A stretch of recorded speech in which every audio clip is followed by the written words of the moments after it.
Sri Krishna, Sri Krishna, Sri Krishna, Sri Krishna. Gurur Brahma, Gurur Vishnu, Gurur Devo Maheshwaraha, Guru Sakshat Param Brahma, Tasmai Shri Gurave Namaha, Tasmai Shri Gurave Namaha. All the activities of our life, whether we get involved or we withdraw. If we have to summarize all the activities of our life, they are in terms of involvement or withdrawal. See? Either we get married, involved, or we get divorced, withdraw. Either we eat food or we observe fast. Either we go for a walk or we keep sitting in a chair. Either we study or we don't study. These are the only two activities of our life. See?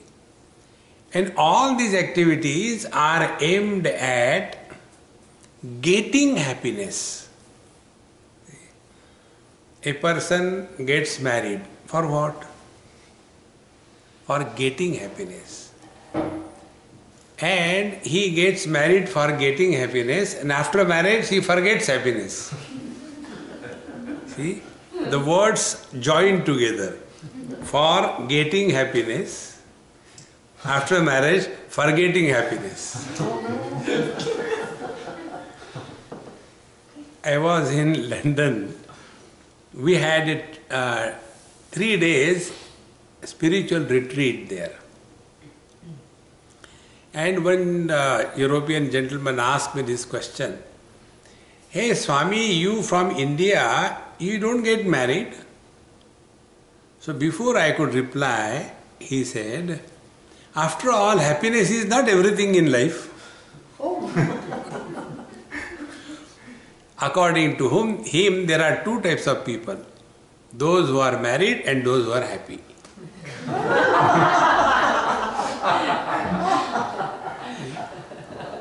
So all that we do or not do in our life is only for getting happiness.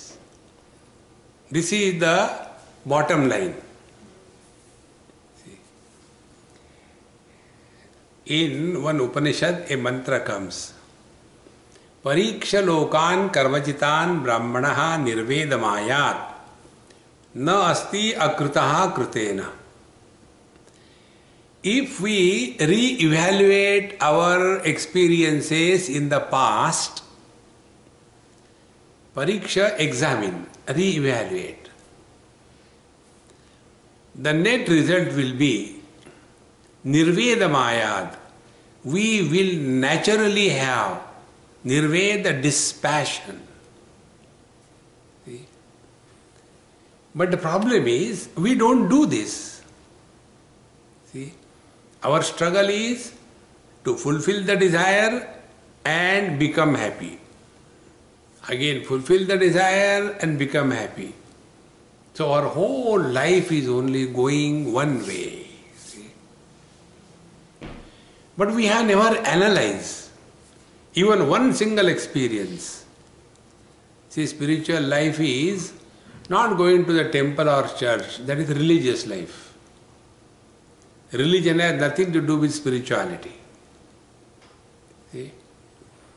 In the spiritual life, we learn from our own experiences. If we learn from our every experience, with every additional experience, we will grow wise. But we don't.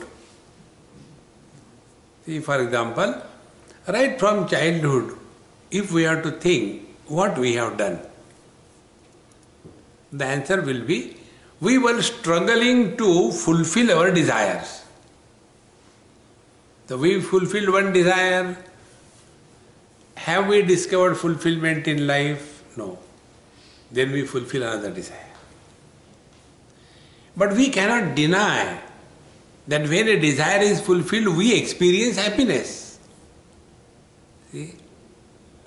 For example, I like a cup of tea in the morning. And I have nothing to do, nowhere to go. And therefore I wake up very early in the morning. And then I go to the kitchen and prepare my cup of tea. Aha, I am so happy. If I don't get this facility, all other people are in the other world, nether worlds, and I am the only one awake and become miserable.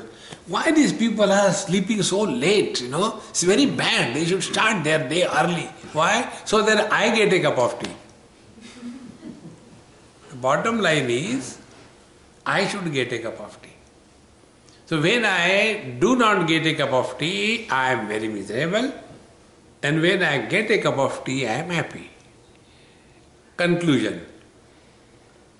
When I get a cup of tea, I am happy. Therefore, happiness comes from tea.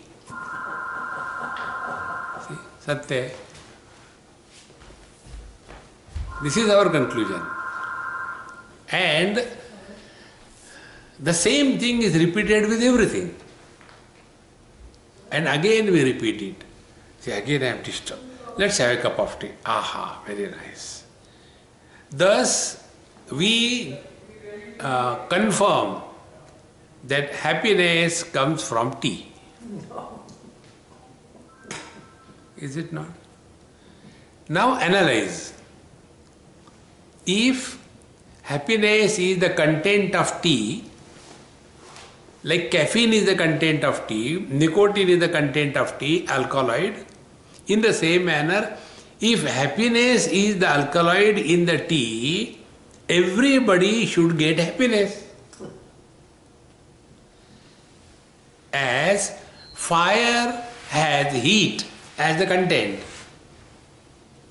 Therefore, anybody who touches the fire, he gets the experience of heat. It is common for everybody. In the same manner, if happiness is the content of tea, every person who takes tea should be happy. But does it happen? See? In their house, nobody takes tea. I am the only teetotaler. They don't have minor vices. See? So, now the question is, I cannot deny my experience that when I get a cup of tea, I am happy. Now we investigate. If happiness is not coming from tea as an alkaloid, like tea is also acting as a diuretic. If you take a lot of tea, you have to go to loo again and again. In the same manner, if happiness is the content, everybody should feel happy, but this doesn't happen. And yet, we cannot deny our experience that I am really happy. Now analyze. So when I don't get tea, then I am disturbed. I am disturbed means what? The mind is disturbed. See? And the mind starts a non-stop complaint. Tea, tea, tea, tea, tea, tea, tea. And when I get a cup of tea, the complaint stops. And I experience happiness. So what is the conclusion? Disturbed mind is misery. Mind at peace is happiness. See? First step. Now second step. Have any one of us taken birth with a cigarette in the mouth and the lighter in the hand? No. And yet, we develop that habit of smoking. And if I don't get a cup, the cigarette to smoke, how disturbed I become. See? It's a great fun to watch on the airports. When the people come out of the aeroplane, they rush and they want to go outside and smoking zone, like Agni Hotra is going on. Non-stop. Because you are so uneasy. So the disturbed mind is misery and mind at peace is happiness. Conclusion. Now second thing. We have taken care in our life about so many things. About the house, about the clothes, matching, isn't it? Every small little thing. About the figure. I don't eat sugar. I don't take fat. Why? I want to maintain my figure. See? Simple figure is 42, 42, 42. No botheration. But we are all the time worried about, no, 36, 24, 36. It never happens. And you suffer. See? So how much care we take about so many things in our life. Have we any time taken care of our mind? What we have done to take care of our mind? See? Our condition is like a person driving a car. This happened in India. One Swamiji, big Swamiji was going, and for some reason the car stopped. And in India we don't have problem of garage and all that. Anybody roadside can repair your car. So there was a small kind of, shed without any big things. And one illiterate man was doing something. So when the car stopped, they say, "Hey, please come and see what is that." So he came with all his dirty things on. And he opened the bonnet, he looked around, took a stone from the road, gave one bang, he said, "Start," and car started. So, how much we have to pay? 100 rupees. So, the Swami said, "You have done nothing, you simply gave one hit. For that you are charging 100 rupees. He said, "No, sir. For hit I am charging only 1 rupee. Where to hit? For that I charge 99 rupees. See how true it is. Hitting is not a problem. Where to hit we should know. See, therefore, happiness is not a problem. But we are searching happiness in a wrong place. Search in the right place. You will discover. See? So, we know how to drive a car. When it stops, we have never opened the bonnet and never seen the things. In the same manner, we are struggling to get happiness, but we have never opened the bonnet of our own life and seen where from the happiness comes. See. And once we are clear about this point, Bhagavad Gita brings this topic. Nasti buddhihi ayuktasya nachayuktasya bhavana nacha bhavayata shantihi ashantasya kuta sukham. Ashantasya, the one who is not at peace, how can he ever be happy? See? And a person who is not at peace with himself or herself cannot be at peace with the world. See? On the contrary, a person who is disturbed, he doesn't like other people who are happy. Yesterday I was telling, in Bombay it happened. After my lecture was over, one lady came, so angry at me, as if catching my collar, therefore I don't have collar. She came. What is this? All the time you keep on telling, be happy, be happy, be happy. Get married and show how to be happy. So she is justifying. Marriage is a license to be miserable. See, friends, those who are miserable, they don't like other people who are happy. Those who do not get sleep, if the partner is sleeping comfortably, this fellow gets more angry, See, I am disturbed and is snoring away. See, friends. Therefore, if happiness is nothing but mind at peace, then what should be our whole spiritual life? Take care of your mind. Mind your mind. We mind everybody's business except our own mind. See? And how the mind is disturbed. Mind has two functions. One function is the mind perceives the things. Okay. Like he was playing such a nice sarod. So, perception. If you stop there, no problem. We go and see one, nice camera in the Best Buy. We see that. See that, no problem. But after seeing, oh, it's so nice. It's so cute. How much it is? Oh, it's on sale. Now the mind starts projecting. Whether we need or not, we have to buy it. This is how the promotion of sale in this country goes. People don't buy the things because they need. They buy because they are available on sale. And then the house is so much packed with stuff that they have to open a garage sale. It is not necessary. But this is how the mind plays the tricks. Perception is followed by projection. And projection is in the following way. First, this object is good. This object is important. This object is the source of happiness.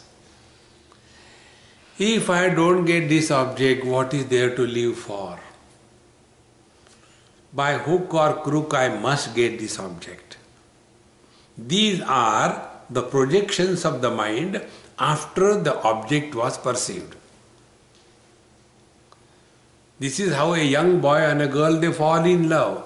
They never rise in love. This is the reason. See? Because one useless boy goes to a garden. All useless people go to garden. Today he wanted me to go. I said, I am not Who has got time to go to garden? In so many houses I have seen, they have got a big, bathtub, very nice, palatial. But they don't have time to go inside. So in a garden, a useless boy goes. It's not only boys are useless, girls are equally useless. So one useless girl goes. And after they go, they look at each other. If they look at each other, go away, no problem. But when they look at each other, perception. Then followed by projection. Why he has come at this very moment here? I think it must be God's will that we should meet. See? And slowly, slowly, the mind starts projecting. And then imagination, made for each other. And then they get married. And then mad at each other. Who is playing these tricks? The mind. See? Therefore, minding our mind is to arrest this habit of projection by the mind. See? This projection breeds desires. See, when you go, the other day I was somewhere in India, Visakhapatnam, very beautiful place. So we were driving little bit of hillock and deep sea, and evening time, sunset was happening, and garland of birds was flying, towards the sun. And I told my, hey, stop the car. I came out and I took nice pictures. And it was so good, I was keeping quiet for almost 20 minutes. And then went away. Next day when we were crossing, again my friend stopped there. I said, why did you stop here? He said, no, yesterday you liked it. I said, yesterday is over. Today I don't like it. See, when you see an object in a shop, you want to have it, possess it. But when you see something infinite, nobody desires, I wish this ocean and the garland of birds should be in my house. We cannot desire about the infinite. We always desire about finite. And therefore, we don't have desire for God. God becomes a means. And the worldly useless things and beings, they become the goal. What should be the life? Worldly things and beings should be the means, and discovery of the infinite joy should be the goal. See? Our equations are wrong. And because of these wrong equations, we suffer in life. See, friends. So when the mind has this habit, this mind will not keep it shut. Today, when Nita was playing with my mouth, now and then she will tell, close your mouth. I was thinking she is telling me not to talk. Thank God she doesn't tell me while giving a lecture, close your mouth. Open your mouth. This mind we have never trained, therefore we have developed a default setting in our mind. The default setting is, we have a comment to offer about everything.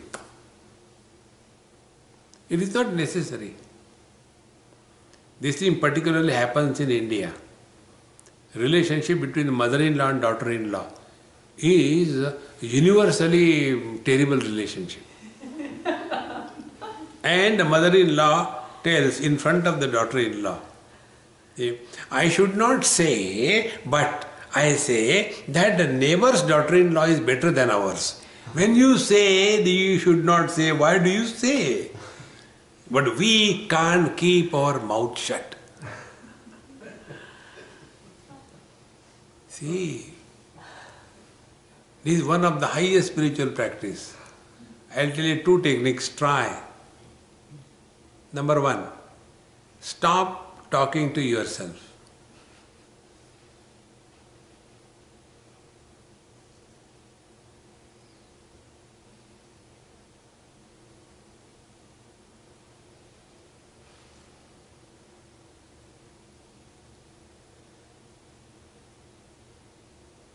How simple it is.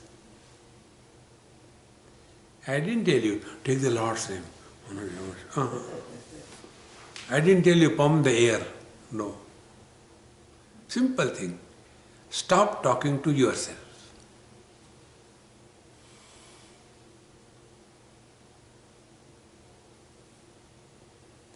But don't go to sleep.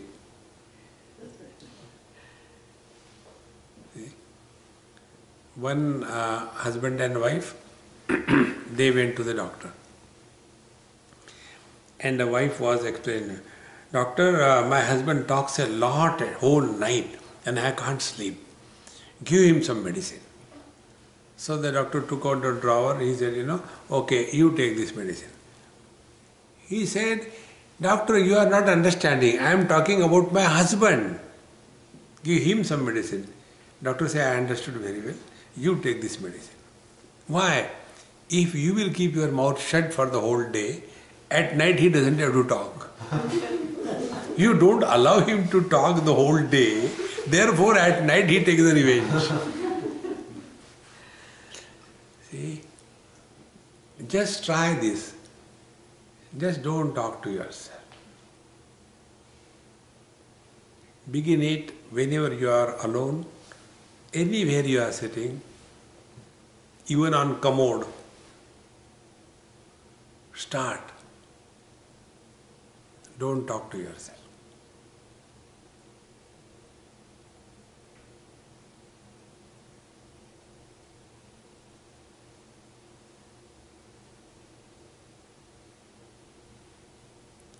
It makes a sense?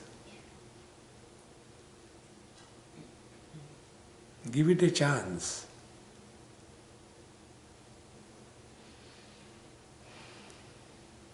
Then second thing. Before we talk to anybody on any topic, ask a question. Is it necessary to talk?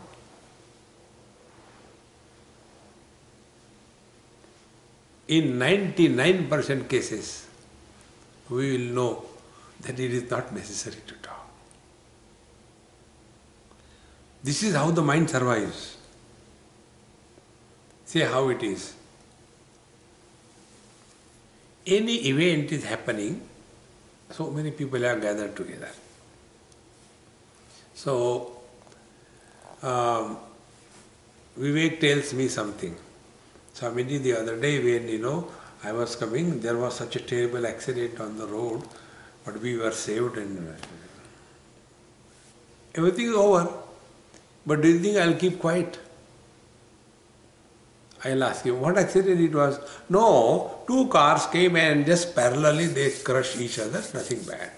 But nobody died. This is nothing. I have seen one accident when the aeroplane dashed a car.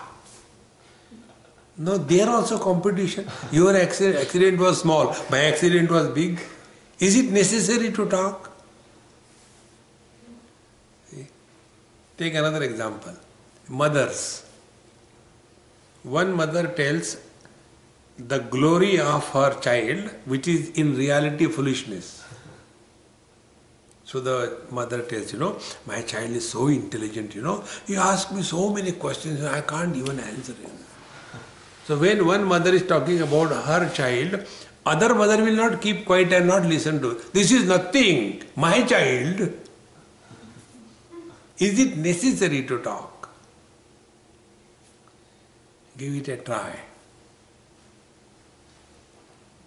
Then slowly our mind will start remaining cool and quiet. When the mind will start remaining cool and quiet, then in that cool and quiet mind, there will be uncreated happiness experienced. All that we know is not happiness. What we know is excitement.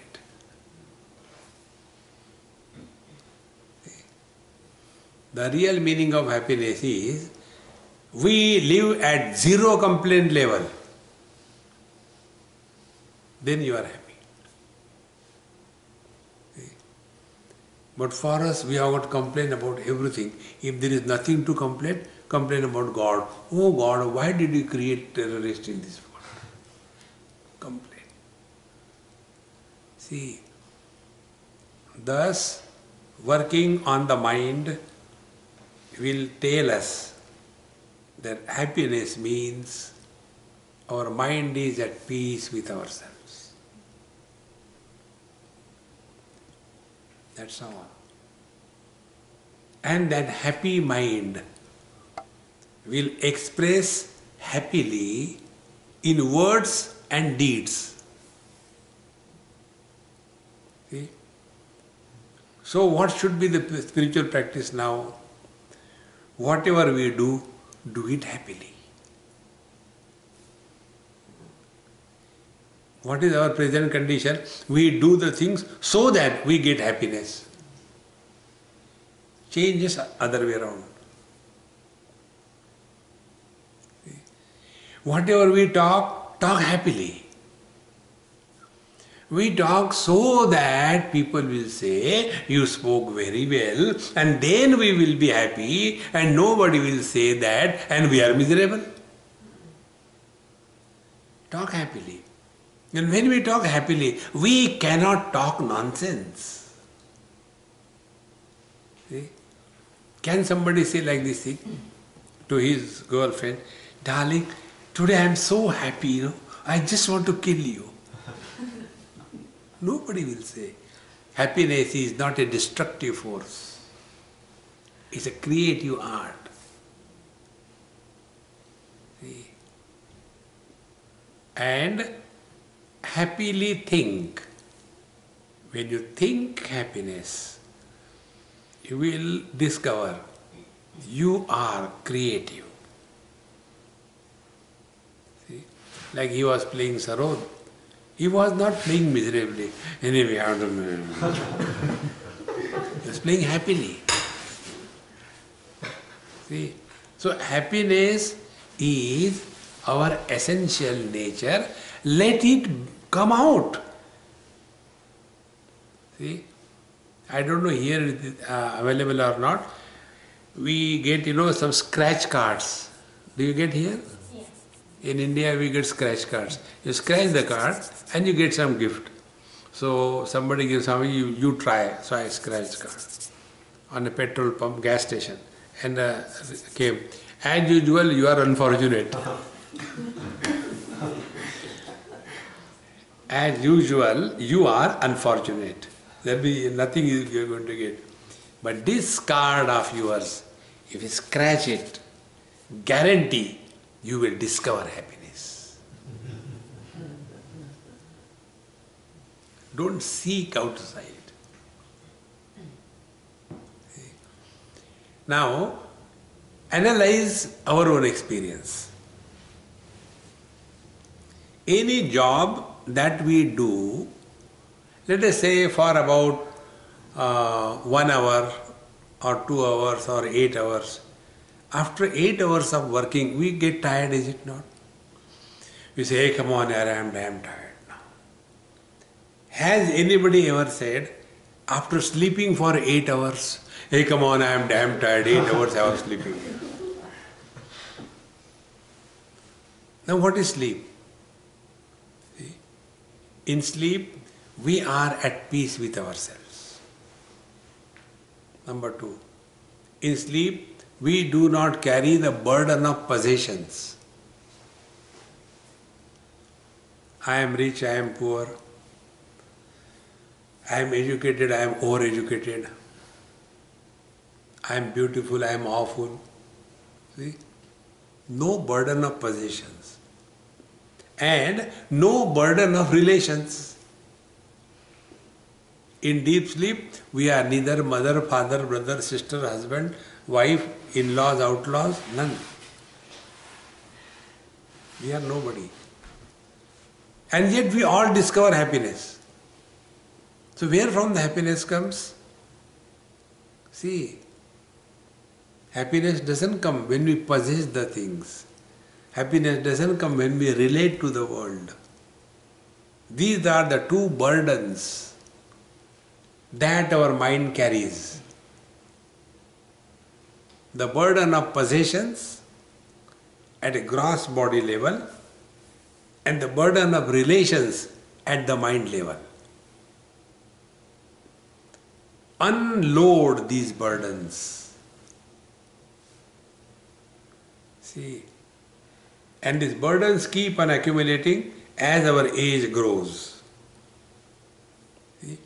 A small child, 2, 3 years, 4 years old, he hardly has any possession and he hardly cares for relations. Therefore, he is happy. Only like me, so many possessions, so many relations, and therefore, if anybody says one word to me, Swamiji, you don't talk properly.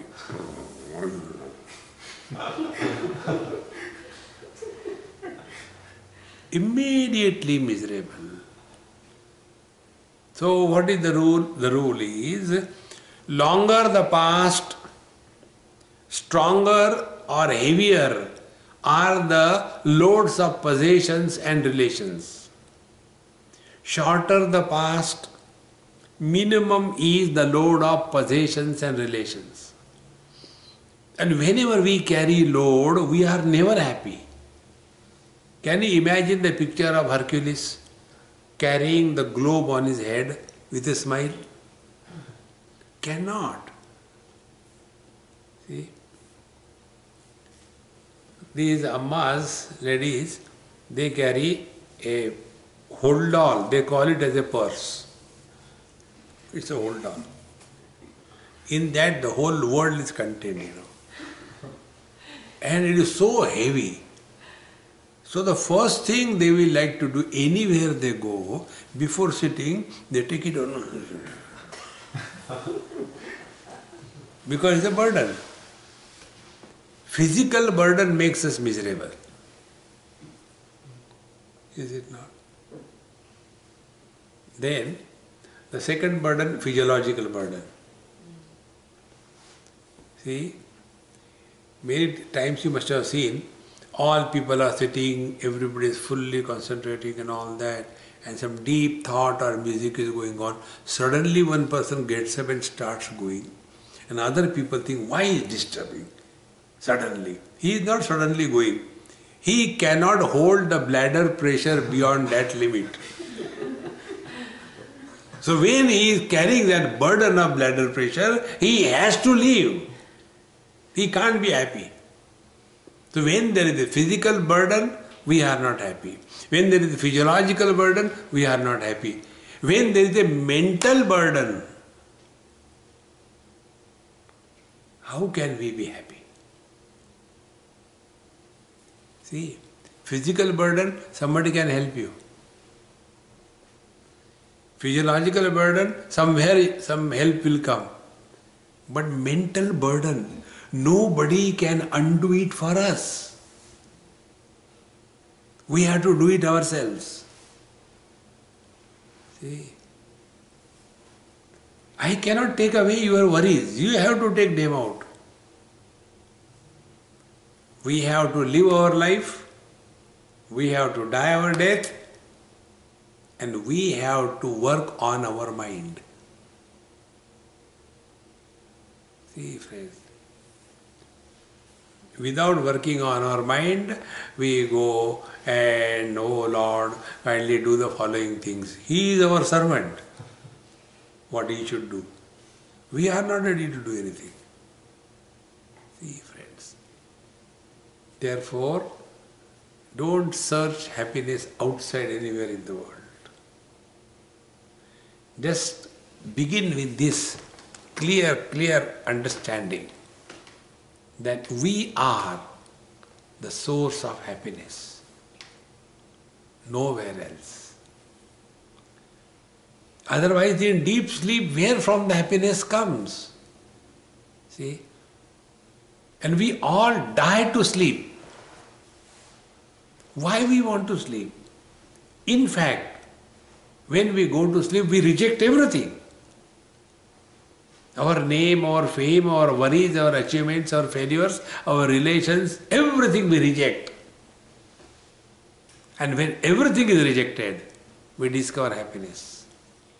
And yet we don't understand that happiness is not in possessions. See, friends. Upanishad says, na karmana na prajaya dhanena tyage naiki amrutatva manasho. The real happiness comes not in getting the things, but in sharing or giving away the things. One example I had given somewhere, that example is so deeply rooted in my heart. One young child, must be about 7 years or 6 years, he did something very good. He chanted Gita perfectly well. So I was so happy. I gave him one chocolate. I said, hey, you did a good job, eat chocolate. He looked at it, he was so happy. Oh, thank you, Swamiji, and put it in his pocket. I said, eat.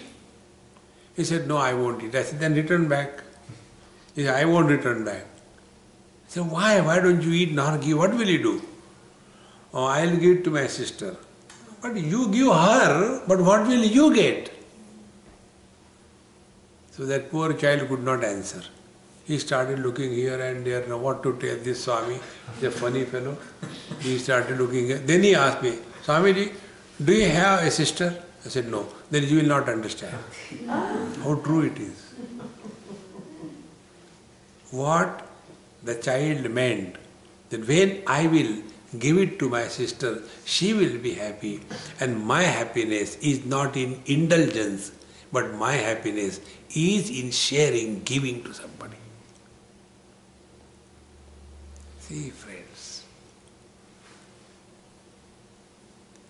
the more we go deep in our own mind, all the secrets are revealed. They don't come out from books. Die within.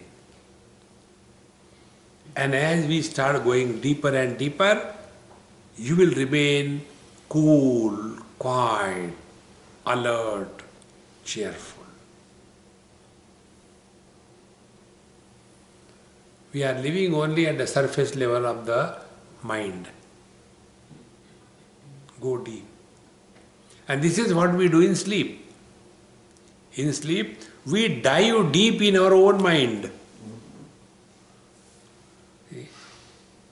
Consciousness and mind are the same. They are not separate. Mind is knowledge, consciousness is also knowledge. Mind as a knowledge creates a sense of otherness. Consciousness as a source of knowledge doesn't create a sense of otherness. See?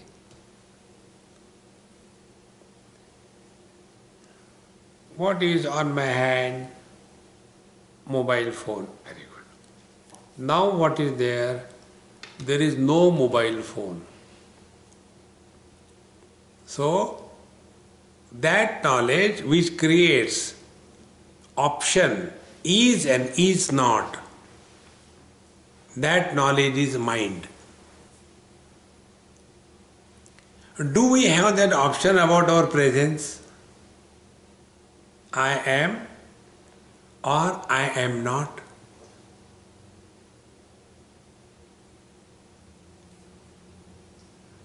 That is consciousness.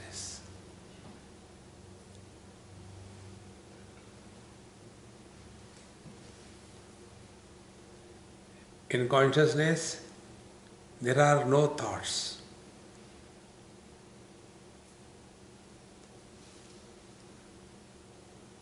To get freedom from this burden of thoughts, we go to sleep.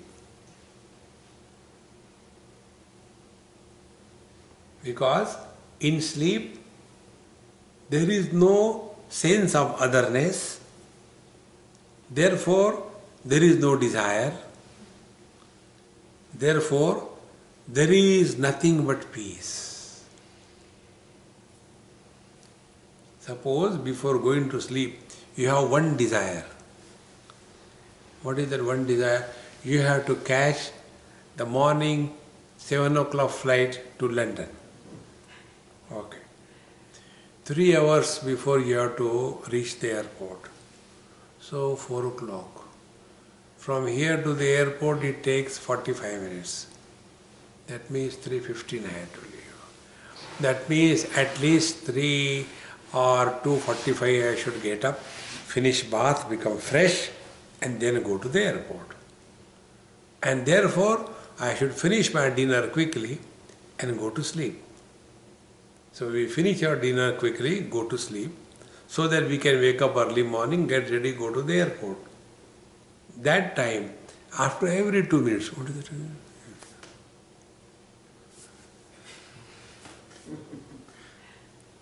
From dinner onwards, 8 o'clock you finish your dinner, or 7 o'clock, so that you can wake up early. From 8 o'clock or 7 o'clock up to 2:30, at least 230 times you wake up. Okay. One desire destroys your one night. We have got Himalayan desires. Whole life is destroyed. See? Therefore, friends, happiness is not anywhere outside. It is just scratch within. And scratching within is go deep, go deep. See? The other side of the mind is consciousness.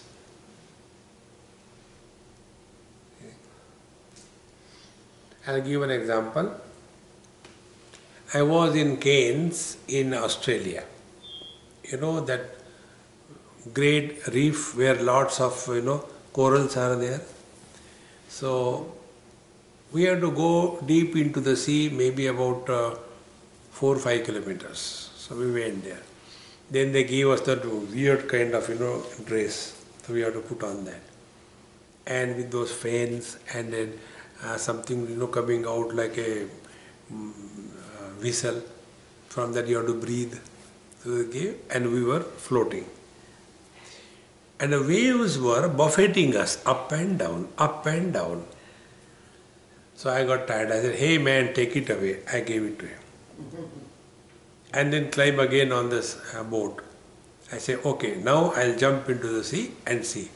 Hey, no, don't do that. I said, "Don't worry." I said, "Anyway, nobody is going to cry because of me." So I jumped and went deep, maybe about 10, 12 feet, not more. And I discovered the principle of spiritual life. When you go deep into the sea, there are no waves.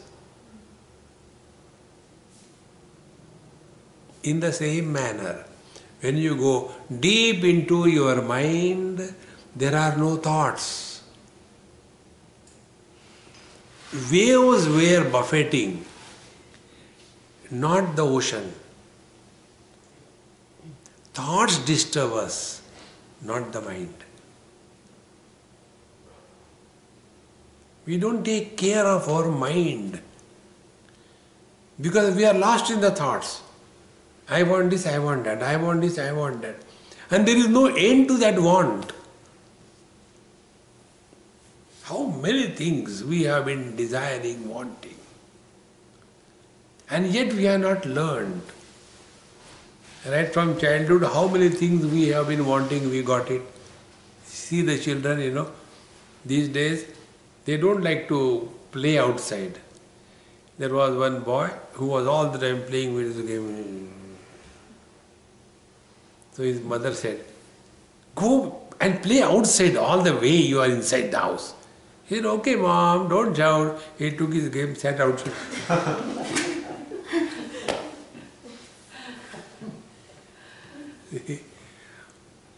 So they will buy one game. Within 2-3 days they get bored. Then second game. Then they get bored. As they do, we also do the same things. See?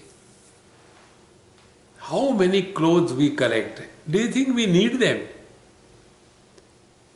So when we enter our, walk-in wardrobe, every day there is a problem. What should I put on? What a serious topic.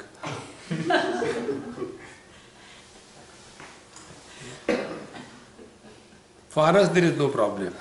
Go to bathroom, same clothes. Go to funeral, same clothes. Go to temple, same clothes. Go to marriage, same clothes. See? Lesser the possessions we have, more is happiness. See? More the choice we give ourselves, more miserable we are. Give less choice, less miserable. Give no choice, happiest. See, friends, but prosperity is equated to the higher choice level. Prosperity. The other day I was booking my boarding pass. So when I opened, there was so much of choice. So should I take this? No, you try that. Try that. Choice, you keep on disturb. When you open, no choice. Last seat near the bathroom. Okay, take that. See, therefore, real happiness is give yourself a minimum choice. Don't entertain this thought. Fulfillment of desires is equal to fulfillment in life. No. Fulfillment in life comes through wisdom.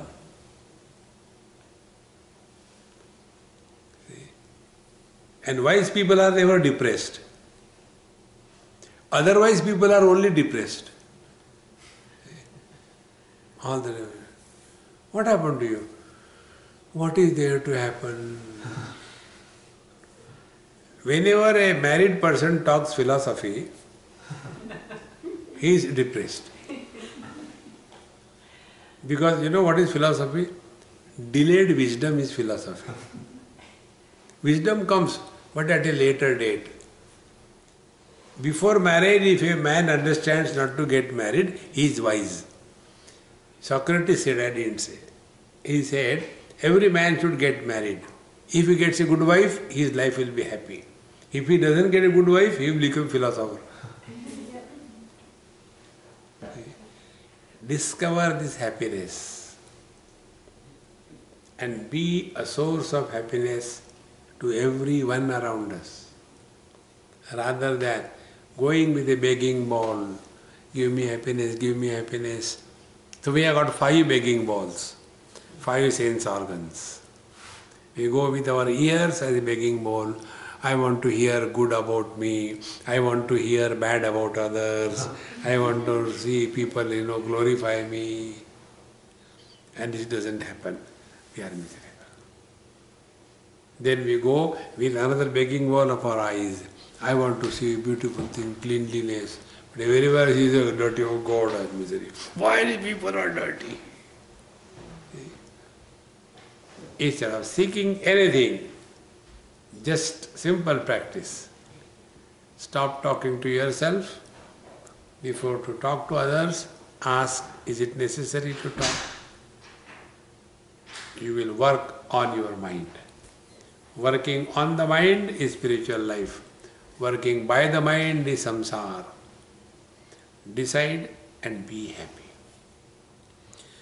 Om Purnamadaha Purnamidam Purnat Purnamudachyate Purnasya Purnamadaya Purnamevavashishyate. Om Shanti Shanti Shanti. Hari Om. Sri Gurubhyo Namaha. Hari Om.